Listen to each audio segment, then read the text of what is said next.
તો જય માતાજી, હું છું દિલીપસિંહ સોઢા. આજે વાત કરશું ભર્તૃહરિ રાજાની. ભર્તૃહરિ એક મહાન રાજા હતા અને કવિ પણ હતા. એમને એક સાધુ મહાત્માએ અમૃત ફળ આપ્યો હતો કે આ તમે ખાશો તો હંમેશા જવાન રહેશો અને અમર રહેશો એમ. તો એમણે વિચાર્યું કે હું આ ફળનું શું કરું.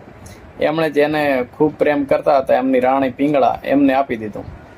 પિંગળાને આપ્યો એટલે પિંગળાએ વિચાર્યું કે હું શું કરશું આ ફળ. પિંગળા જે કે અશ્વપાલ એમનો સેનાપતિ હતો, એમને પ્રેમ કરતા હતા. તો પિંગળાએ અશ્વપાલને આપી દીધું. અશ્વપાલ જે કે ગણિકાને પ્રેમ કરતા હતા, તો એમણે ગણિકાને આપી દીધું. ગણિકાએ વિચાર્યું કે આ નગરની જે સેવા કરે છે, લોકોના કામ કરે છે, પ્રજાનું કલ્યાણ કરે છે, એને જ હું આપી દઉં ને, તો એમણે ગણિકાએ પાછું એનું અમૃત ફળ રાજા ભર્તૃહરિને આપી દીધું. ભર્તૃહરિ પાસે ફળ આવ્યું એટલે ભર્તૃહરિએ વિચાર્યું કે આ શું, આખી હકીકત એમણે જાણી. પછી એમને સંસારથી આખો નફરત થઈ ગઈ અને એમણે સંસારનો ત્યાગ કર્યો, રાજપાટ બધું છોડી અને સાધુ બની ગયા.